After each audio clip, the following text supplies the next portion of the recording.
A big fall hockey update from a busy weekend for the MDHL, MHA, and NAPHL. And our first conference previews of this season, we'll break down the Mid Michigan Conference, the MAC, Lakes Valley Conference. We'll have players to watch from all those conferences, predictions, and a lot more. So stay tuned for that.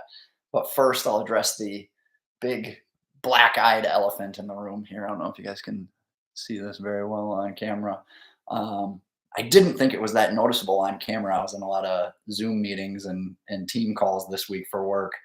I didn't think it was that bad, but I had a whole bunch of fellow employees kind of asking and wondering if everything was okay. So yes, everything's fine. This is minor. I got God, it's the worst. I wish it was a better story. I wish it was a men's league hockey fight, or I pissed off a hockey dad. He didn't like something I said about his kid on the podcast or something. But no, none of that. Although I'm sure there may be a hockey mom in the Traverse City area who wishes that was the case. No, I actually my 80-pound golden retriever headbutted me in the head over the weekend. So the sweetest breed. Uh, Gentlest, nicest breed, dog breed on the planet is guilty of inflicting the black eye here. So yeah. Anyways, we'll get that out of the way, and obviously feel free to take um, hypothetical jabs at me in the comment section or on social media if you want to too. So. All right, this is Petey's Picks. So hit that subscribe button on YouTube, follow on Apple and Spotify if you're listening. And connect with me on social media too. All you got to do is search PD's Picks, and I'm on them all. So check us out there. With all that out of the way, let's talk some hockey. So I mentioned it was a busy weekend of fall hockey, and I know we're a couple days removed now from it, but some things definitely worth noting. The 18 and 16U MDHL tournament teams had their first out of state action of the fall season. Both of those age groups were out in Minnesota as guest teams in the North American Tier 1 Hockey League. Uh, there was also a bunch of UP prospects that we mentioned, I think, on the last episode of the podcast, playing also in Minnesota, I believe, at the same venues. So they were in their second weekend of NAPHL action, and there's a bunch of updates to get to there as well. Plus, you had both MHA and MDHL 15s competing at the NAR Hockey Classic, which was right here in Metro Detroit. And then the 16s and 18s for the MHA were also in action at that tournament. So a lot of busy fall hockey action for some top level prospects, and a couple things worth noting here, like I mentioned. 18U MDHL had a real strong weekend, went 3-1 at that North American Tier 1 weekend. That tournament team in particular, I feel like had a lot of West Michigan kids, a lot of West Michigan representation. I think as many as 9 from west of 127 there. Bennett Eisma, Granville kid, Luke Storm from Howell. Those were two of the bigger standouts, in my opinion. 6 points apiece, some big time contributors there. Henry Lansky had a real nice weekend in net as well. Goalies basically split time 50-50, I think, throughout the weekend there in Minnesota. Lansky only gave up 3 goals in 4 games, stopped 34 of 37 shots that he faced. So a real strong performance out of Lansky in net as well. MDHL was down 4-1 in the first period of the first game of the weekend against the Minnesota Voyagers. Ended up scoring 5 unanswered goals in the last 2 periods to win a pretty impressive one there to come from behind. First tournament weekend, first game of that tournament weekend. Obviously had a bit of a travel day there to get out to Minnesota, so maybe some slow legs out of the gate. But once they got rolling, they obviously went on a pretty good roll throughout the weekend. So their only loss on the weekend was 2-1 to the Madison Capitals. Excuse me. I think that team, looking at my hockey rankings and some of the transitive property, who they beat, who beat them type thing, I think they're pretty comparable to like a Chicago Mission or Team Illinois at that particular age level. Maybe worth noting, maybe I can pull this up on the fly. My hockey rankings usually get updated on Wednesdays, and that's time of recording at the moment. So I wonder if we can dive into that in a second here. If I can pull that up, and we'll check out. I don't think the MDHL won't be ranked at this point, um, with only I think 4 games under their belts. But definitely worth noting, and I think I have. I'll get to it in a little bit. Um, it just came up real quick as I searched Michigan Hockey Advancement (MHA), the red team, the top 18U team for MHA, ranked 30th in the nation. It looks like 8-1 record. There's more on them in a minute. I'll get to that a little bit later, but definitely worth noting there. Let me look real quick. Madison Capitals. Uh, Currently 102 in the country. That's for all 18U teams. 73rd amongst Tier 1. Still probably pretty early. Their record on the website is just 9-7. But if you look at their results, they beat Team Illinois 3-2. Team Illinois is in the top 50. What's another one here? Who did I say? Team Illinois and Chicago Mission. They lost to Chicago Mission early in the season, 4-1. Mission is another top 50 team. So I think that's a pretty good comp, right, for the Capitals and kind of where they stand maybe nationally. So to lose that game just kind of puts that into perspective a little bit. 16s for the MDHL struggled maybe a little bit more than the 18s. Well, obviously more than the 18s. 18s had a really strong weekend, but 16s went 1-3 on the weekend. One of those losses coming in a shootout, kind of a bummer there. You lose games in a shootout. It's not my favorite way to decide winners and losers when it comes to a hockey game, even at the NHL level. You basically lose a coin flip, and you're deciding points based on that. So Landon Smith out of Granville scored a pair of goals for the 16s. CC's Konstantinos Karadimas led the team with 3 points as well. So it just wasn't big results right out of the weekend yet. But again, 16s, it's a younger age group, not quite that same level of, I'll call it, tournament experience, showcase experience for fall hockey. So takes the 16s a little bit longer to get into that groove or get that comfort level and familiarity. You see it too with the MHA as well. The 15s and 16s there tend to take time to develop and catch on and be able to finally compete at that level for fall hockey. So Smith was a kid I liked a lot last year. Led Granville in scoring as a sophomore. He's having a great fall as well. Obviously, he's leading Team Green in points in MDHL league play. And then he's a top scorer, obviously, for the 16U tournament team as well. So he's having a real strong, I'll call it, off season. Granville was super young last season, and I think they are in position to take a huge step this winter. So does Smith, obviously. You add in a guy like Bennett Eisma that I mentioned earlier. I believe he's coming over from Fox Motors from a season ago. Granville could be an absolute unit this winter. So they could be definitely one to watch out for on the west side there. Okay, I'll get into the NAPHL a little bit. We'll check in on our UP prospects. I talked quite a bit about them on the last episode of the pod, so feel free to, if you missed that one, go back and check. We talked a lot about some of those UP kids, where they're playing, who they're playing against this fall. A lot of multi-sport guys up there in the UP too. I mentioned that as well. So you got a lot of football players that might not be in hockey mode at the moment, but for those that are, quite a few of them playing for the Wisconsin Wendigo organization for the 18U and the 16U squads. I'll call out a couple guys here. Noah Millette out of Houghton, and then Luciano Paoli. He's listed from Hancock, but as far as I can tell, hasn't played for the high school team yet. So maybe he's an up-and-comer, going to be in the mix there.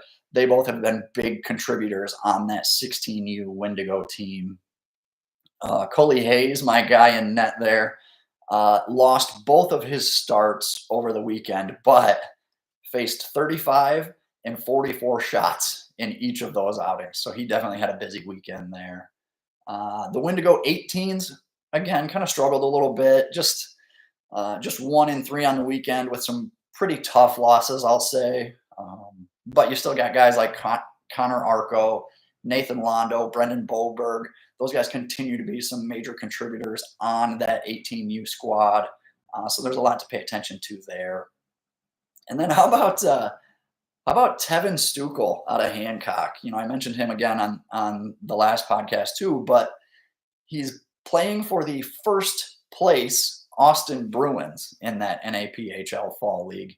And not only that, but he's got 8 points in 8 games with that 18U club. So he had 3 assists in their 7-4 win on Friday, and then followed that up the next day with a goal and an assist on Saturday. That ended up being his 3rd multi-point game of the weekend. So just some highlights there from the NAPHL fall season.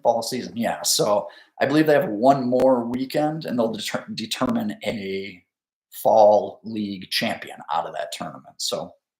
Or out of that final weekend. Okay, so I'll finish up here with that look back from last weekend with the NAR Hockey Classic. Games were at USA Hockey Arena in Plymouth. They played at Yost in Ann Arbor. So some really cool venues for those age groups, the 15s, 16s, and 18s. But the games, especially at the 15U level specifically, might not have been as exciting as what we might have been hoping for. So MDHL 15s basically dominated that age level for the most part, 8-1, 7-2, 7-0 wins. Just a really strong showing from that MDHL team. They beat both the MHA white and black squads head to head as well. Pretty unique games, I think, where you got potentially 40 kids on the ice at one time, especially at the 09 birth year, that are all either playing or will be playing on high school teams this fall. So both of those games kind of just exciting, I guess, from a high school hockey perspective when you have that much young talent on the ice at one time. MDHL, they're really strong at this birth year, this year in particular, the 09s. I've mentioned Tim Peterson, Connor Duffney, Sean Goff. I haven't really gotten a chance to talk about him much. I like him a lot too. Caden O'Toole, Bryce Patilla, Ethan Celine, all of those guys have been attention grabbers very early on in the MDHL in league play, where, Tim Peterson, you might kind of expect that, right? He was a varsity guy last year. Maybe Sean Goff and Caden O'Toole too, being that they were AAA guys a season ago. But to see some of these, freshmen and sophomores, first-year guys really contributing and competing and playing well in MDHL league action against guys that are 2 and 3 years older than them, it is really telling, I think. So the fact that the MDHL essentially dominated at that NAR Hockey Classic comes as no surprise when you look at some of these big-time players and big-time contributors there. So, and don't look now, actually, here we go. So I mentioned this a couple minutes ago. MHA Red, I believe, let me just double check this real quick. So I mentioned that they're 30th in the country. They are, it's not showing me now. I got to go somewhere else. Let me do this in real time as I'm diving through stuff here. Last I checked, they were 2nd in the state. I'll get it to you here in a second.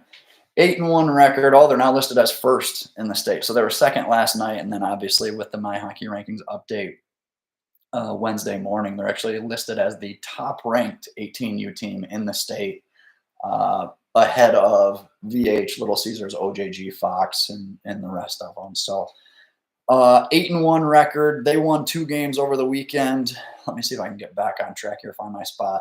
Won 2 games over the weekend. They played like you could call it a home and home, but not really a home and home. Just 2 games against BioSteel Sports Academy and beat them both games. So 8-1 record there. I believe, let's see, they haven't played any other Michigan AAA teams head-to-head yet this fall.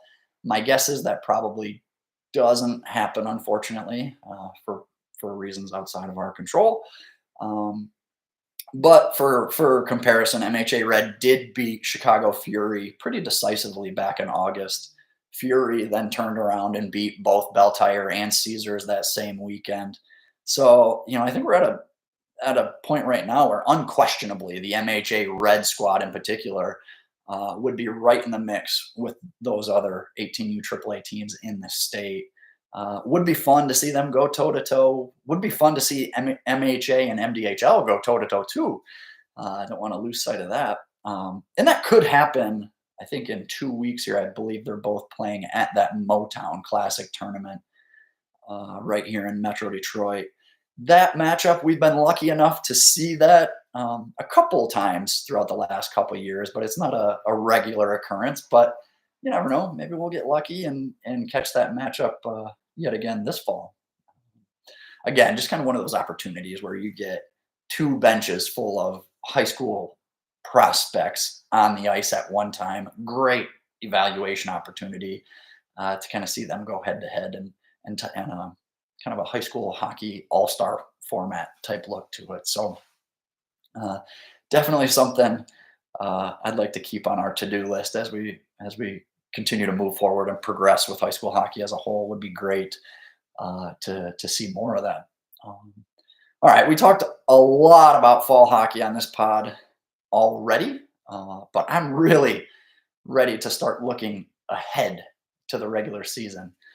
And ones that are familiar with the podcast may recall last year we did previews of each of the 13 conferences, associations, and leagues throughout the state leading up to opening week of the season last winter. And if you've been following me on Twitter, Instagram, or Facebook, you may have seen some of those previews resurface this week as we start to look towards the 24-25 season. So be sure to follow me on social media for the latest and check out all the content I put out on pdspicks.com. I'll link to all of the conference previews in the description below. I don't believe I've done that yet, but it will be done by the time this gets published and you guys see that. So it's all there on social media and the website, but I do want to go even deeper if possible and talk about it here on the pod, talk about some players that didn't make the article or some teams that I want to highlight here that, again, didn't quite get that love and attention there in the blog. The podcast obviously is kind of a blank canvas and we can touch on a lot of things that I could not condense down into the blog or the website. So we start things off this week with the Mid-Michigan Hockey Conference, the Macomb Activities Conference, the MAC, and the Lakes Valley Conference, LVC. So why don't I start right out of the gate? I'll go in the same order I published them this week. How about that? So the Mid-Michigan Conference, I noted this is now 2 years running. They are the smallest conference in high school hockey. And even after adding Tawas last winter, Tawas went on to win the league championship in February. Even with 5 teams, they were still holding on to that title of smallest conference in Michigan high school hockey. So some news from the conference. League members Bay Area Thunder and Tri-Valley Titans have merged this offseason. They have formed the Tri-Valley Thunder. Good way of taking the two and molding it into one name there. So the two league teams merged to make one. So by result, you end up losing a conference member in the process. However, they do add Gladwin, who was an independent last season. Gladwin now joins the MMHC to keep that number at 5 for the 24-25 season. So I mentioned Tawas last season was its first season in the MMHC. They took home the conference championship, winning the title in its first season. And I did pose the question on the blog, and I'd be curious maybe to hear from you guys too here on YouTube if you're watching, or connect with me on social media and DM me or comment on the blog post as well. Could Gladwin kind of follow that same track and have the MMHC title go to the newbies, go to the new guys in town, so to speak.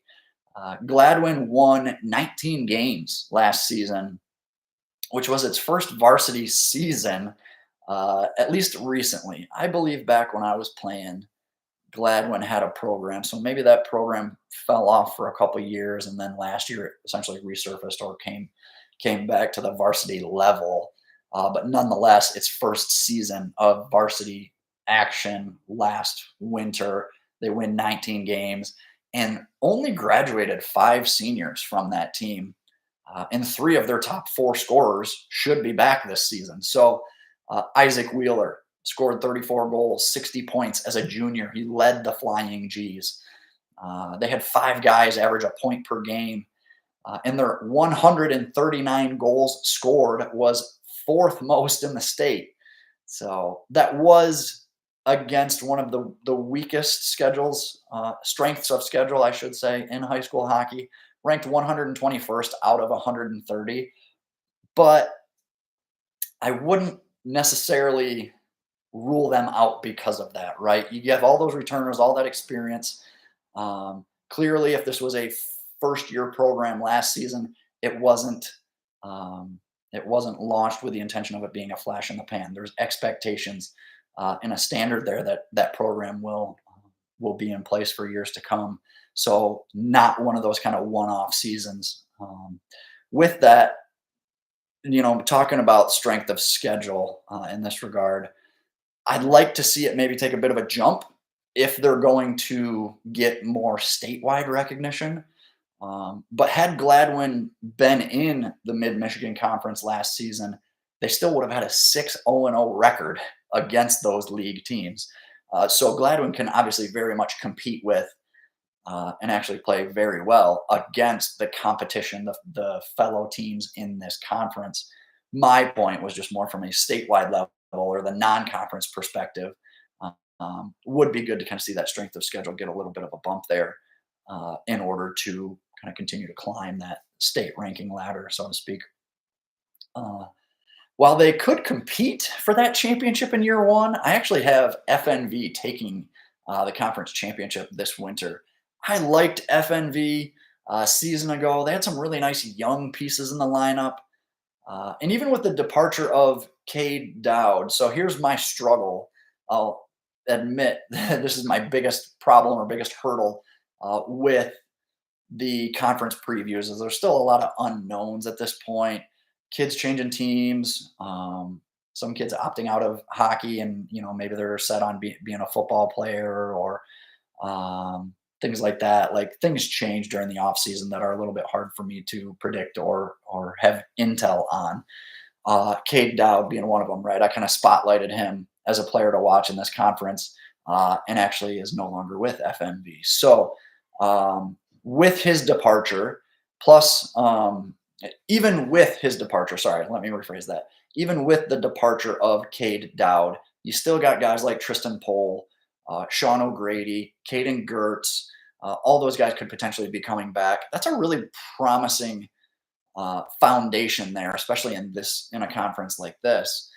And I'm sure over these next few conference previews, I'll continue to maybe slip up or have some mistakes along the way. So feel free if I've got any errors or anything like that. Some of these previews, feel free to DM me. Hey, that kid doesn't play there anymore. Hey, I'm going to go play baseball. Whatever that case may be.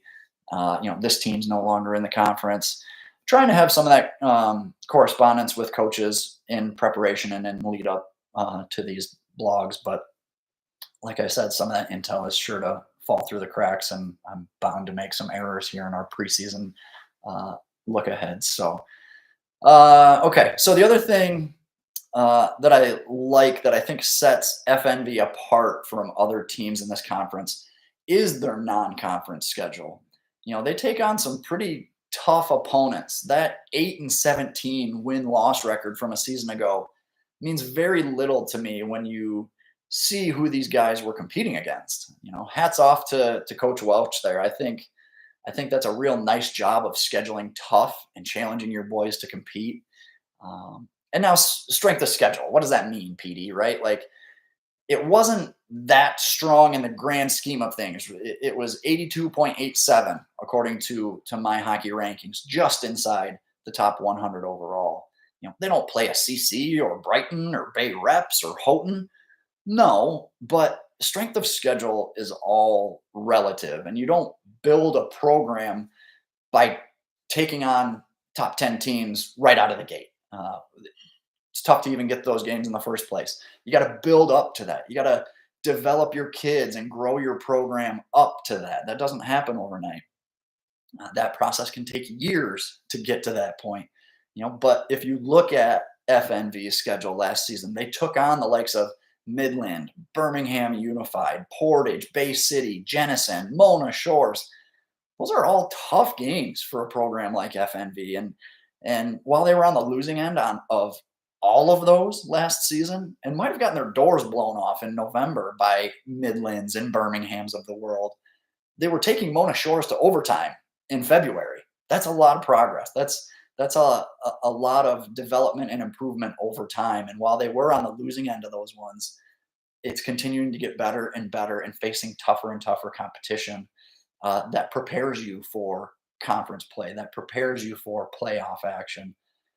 So I think good things are happening there in the Bay Area.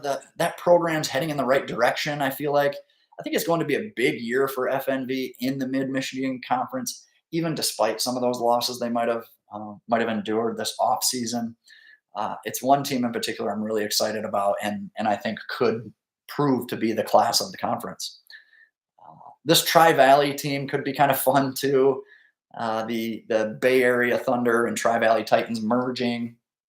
You got Jake Rao was solid last season as a freshman for the Thunder. He had a really strong fall and should be even better in year two. If you get to combine that with a guy like Noah Wakefield, who comes from the Tri-Valley Titans, the other side of that Tri-Valley co-op, and this kind of melting pot of a program with kids from a bunch of different schools, could make for kind of a sneaky good team in the conference. Wakefield was a kid I liked a lot last season. He's small but mighty. I saw him take on my former Saline Hornets late last February, and it was a very rare 0-0 game, 0-0 final. And he was largely the reason for that. Saline very much threatened, had scoring opportunities, had chances, and Wakefield was there to kind of close the door and really steal a 0-0 tie for his team. So, I think I listed in the blog, he's listed at like 5'8" or something like that, but really battles and contends in net, and can be a tough goalie at the high school level, I think. So, all right, so that's it for the Mid-Michigan Conference. We'll move into the MAC. We'll talk some MACtion here. A little bit of restructuring with the 10-member teams in the conference. Chip Valley United, Ike, Romeo, Utica Fraser Unified will make up the Red Division. White Division consists of Anchor Bay, L'Anse Creuse, Marysville, SCS Unified, and then Port Huron and Grosse Pointe North kind of separated from the rest of the pack into a two-team Blue Division. And then on top of that, we'll actually have one definitive conference champion in 2025. And I love this personally. Playing in the SEC or as a coach in the SEC a couple of years ago, we had division champions with no clear-cut conference champion. The MAC was set up the same way. I believe there was a couple other conferences that do that too, where they're announcing division champs without a clear-cut overarching conference champ. So it's kind of exciting to see the MAC have that clear-cut conference championship game where your Red Division champ will take on your White Division champ, and I believe that's set to happen on February 8th near the end of the season. So we'll be really good to kind of have that resolved at the end of the year and not have to speculate or who's the de facto conference champion there.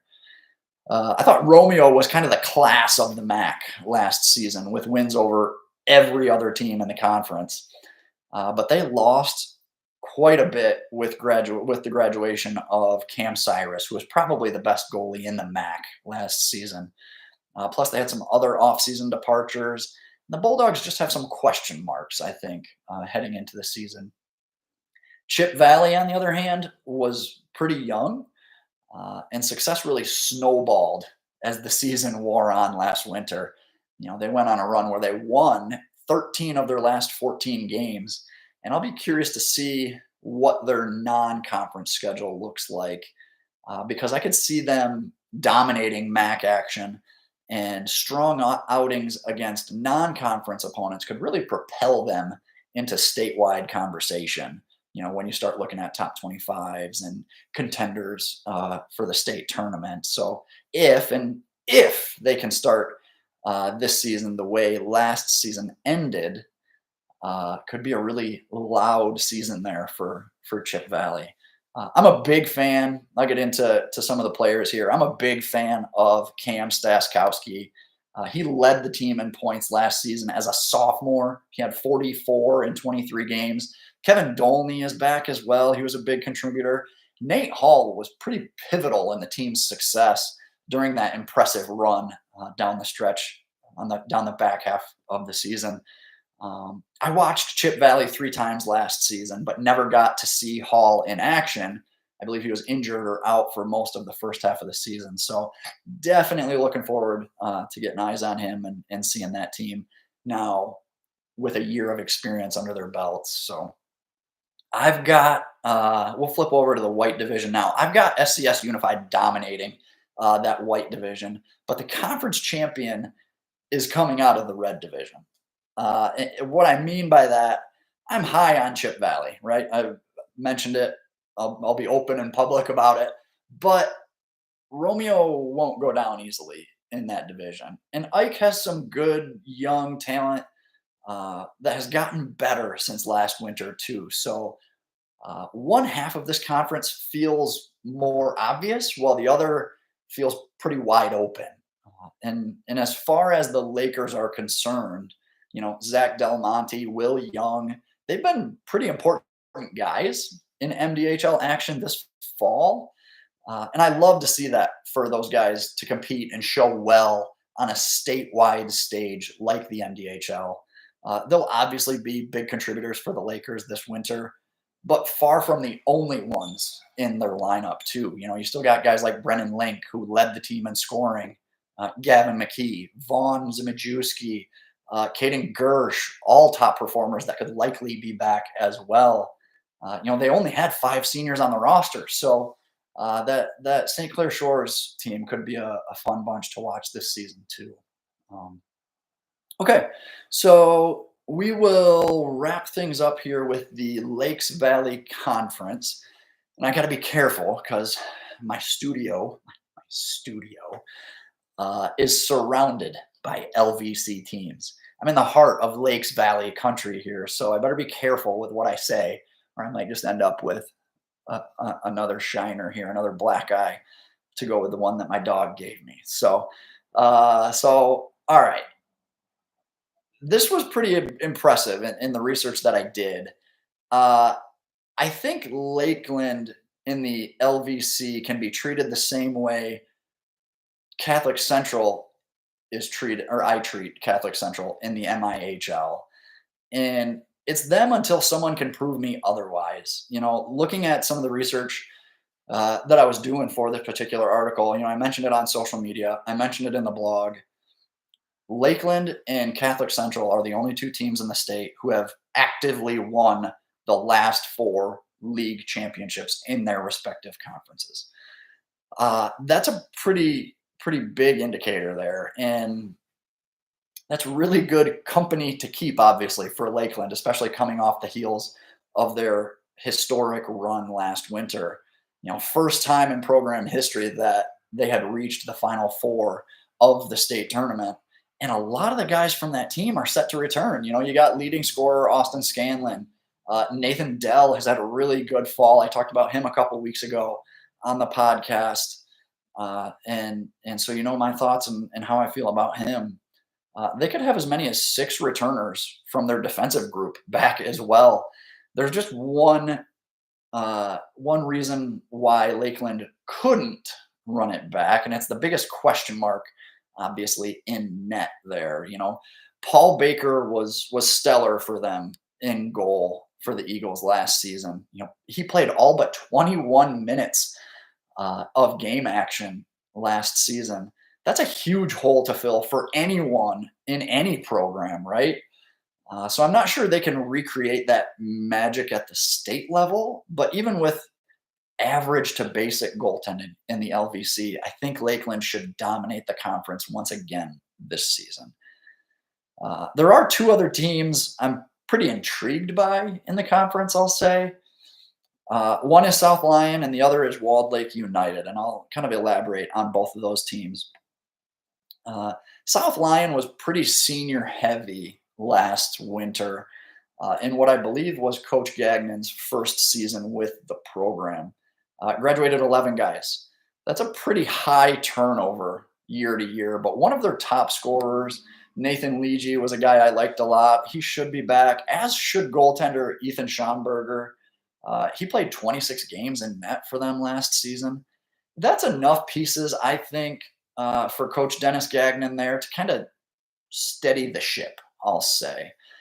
You'll be bringing in a lot of new guys into the equation, getting them up to speed to the high school level, implementing your systems. It's going to be tricky when you try to replace, largely half of your roster on the fly, but having some of those cornerstones in place, I think, should definitely help make that transition a little smoother. So I do think that South Lyon team, even despite graduating 11 guys, could still very much factor in to the LVC equation and be a tough out there. So as far as Walled Lake United is concerned, anytime you get two pre-existing programs that come together like this, Western merging with the two other Walled Lake schools, it's a unique mix and match kind of opportunity.